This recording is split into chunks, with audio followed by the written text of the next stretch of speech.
ketentuan tidak ada, izin tidak ada, kemudian dipakai untuk prostitusi. Ada berapa bangunan, Pak? Ya, jumlahnya ada kurang lebih 70 bangunan. Di dalam formalnya memang tidak ada kata-kata pondok, ya, nggak ada kata-kata pondok, tidak ada pesantren. Jadi kami mohon maaf, Bu.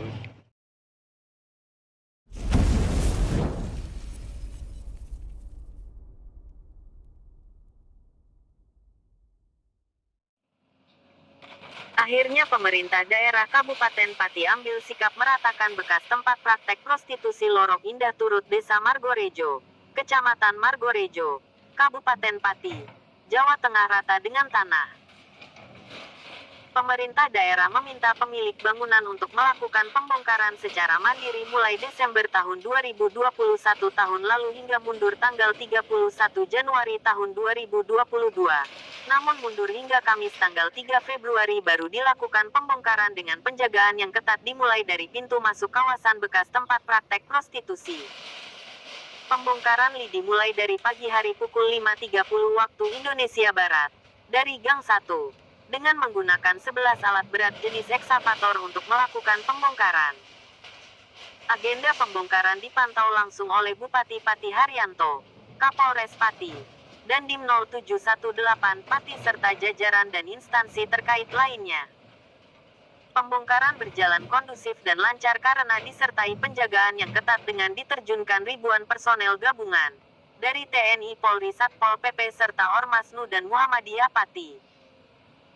Sementara Bupati Pati Haryanto di sela-sela pembongkaran mengatakan pihaknya sebelumnya sudah negosiasi kepada pemilik bangunan meskipun tidak saya langsung.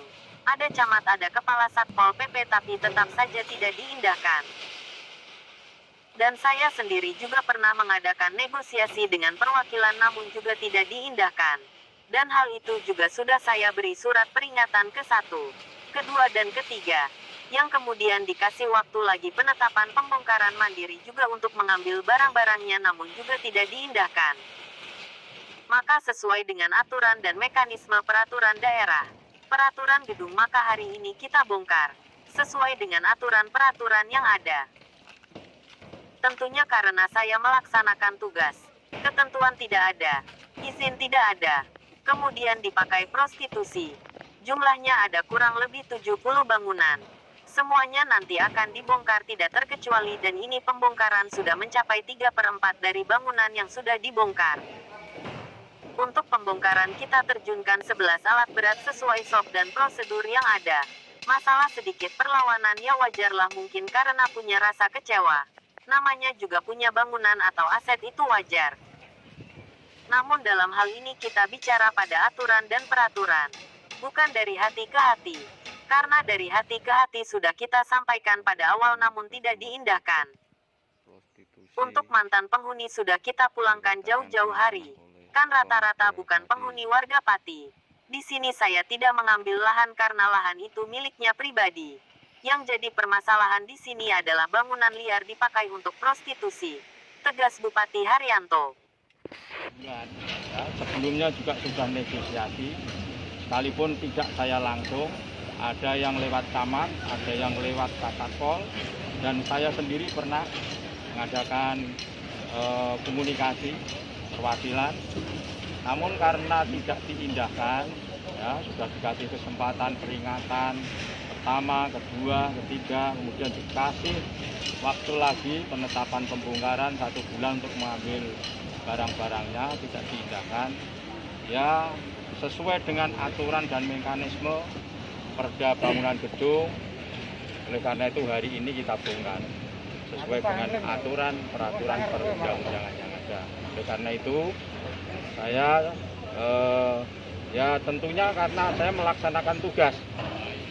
Kenapa? Karena ketentuan tidak ada, izin tidak ada, kemudian dipakai untuk prostitusi. Ada berapa bangunan, Pak? Ya jumlahnya ada kurang lebih 70 bangunan, sehingga sudah kita lakukan mediasi dan lain-lain. Tidurnya tersisa sama sekali Pak ya? Semuanya Pak ya? Gimana? Semuanya Pak? Semuanya, ya. Semuanya ini sudah mulai 3/4 dan nanti semuanya tidak ada terkecuali. Ya semua. Jadi tidak ada tebang pilih. Jadi nggak ada perbedaan. Berapa alat berat, Pak? Ada 11 alat berat yang kita turunkan dan ini sudah melalui SOP dan prosedur yang ada. Tsunami-nya, Pak? Nggak ada penentangan Pak dari tadi. Ya wajar lah kalau misalnya mungkin Wiroso gelo karena punya bangunan aset itu wajar. Pemanas Pak ya? Tapi dalam hal ini kita kan aturan yang kita tegakkan. Kita berbicara pada aturan peraturan. Jadi bukan berbicara masalah hati ke hati. Karena hati ke hati sudah kita sampaikan pada awal. Untuk mantan penghuninya nanti ada solusi tertentu ya, Pak? Mantan penghuni itu kan sudah jauh-jauh sebelumnya kita pulangkan, sudah jauh. Kan rata-rata tidak penghuni warga Pati.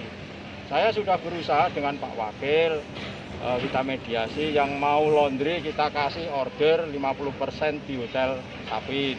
Kemudian yang mau peternakan kita fasilitasi, ada lahan juga. Kalau yang mau buat jamu juga kita fasilitasi. Yang mau jualan kita kasih tempat di Prabolo atau di tempat lain yang kira-kira memang layak dan tidak melanggar undang-undang. Sudah kami kasih surat itu.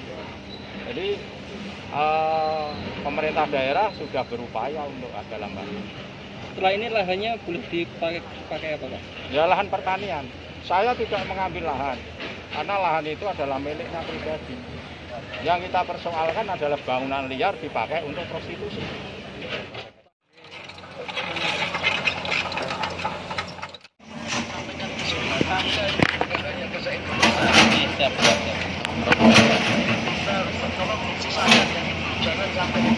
Yang hidup Gus ya? Yang hidup Gus ya? Yang hidup ya? Semuanya toh, pondok semua, pondok. Itu semua pondok Pak. Bertiga itu pondok. Kalau yang bongkar pondok dikatakan apa, Bah? Yang bongkar pondok pesantren itu saya akan sampai kemana? Betul, betul.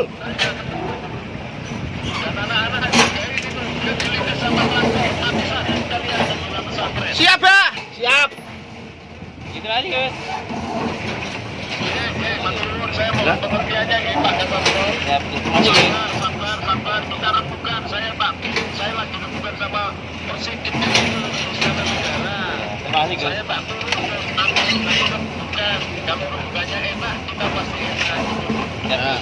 Kalau mau aturan bongkar silahkan. Itu kewajiban sampean penegak perda memang sampean yang menegakkan. Tapi tolong sekarang jangan dibuat dulu. Siap Gus. Jadi ayo sebutkan. Siap Gus. Siap. Sabar. Siap Gus. Siap Gus. Selamat Siap Gus. Siap. Kalau kewajiban saya 100%, 100% malahan. Pembongkarannya saya setuju. Terima kasih Gus. Iya.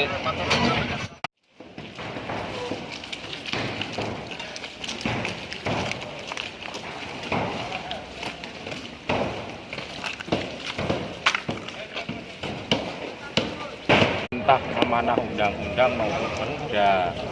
Jadi mohon maaf, saya bukan berarti batalin oleh Gus Nuril karena ini sudah terlanjur dan ini sudah menjadi keputusan.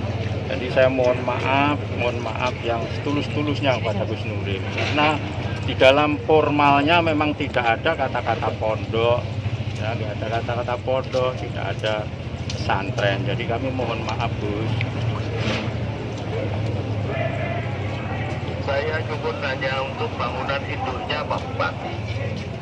Bangunan induknya jangan dibongkar. Kalau yang lain monggo, tapi bangunan induknya yang ada gedungnya itu mohon nanti kita rembukan lagi supaya jadi penyelesaiannya baik. Meskipun jenengan sekarang sebagai pelaku dan penanggung jawab undang-undang, tetapi sama-sama karena saya sudah juga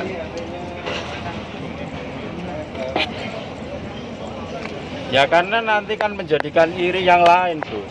Yang lain kan sudah bongkar semua. Jadi saya mohonlah keikhlasan Gus Nuril, keikhlasan Gus Nuril untuk bisa melepaskan ini. Kalau yang lain, yang bangunan-bangunan yang lain dirubuhkan, monggo. Bangunan induknya jangan. Nanti kita dulu setelah rebukan bahwa itu akan dibuka karena dipakai oleh kebijakan bupati, monggo, saya setuju. Tetapi bertahap yang bangunan induknya jangan, sehingga nanti kesannya tidak kemudian ada pemaksaan melawan pondok, karena saya juga terjebak ini di wakaf pondok. Saya sudah pasang nama pondok, saya nggak tahu kalau itu sudah melanggar undang-undang.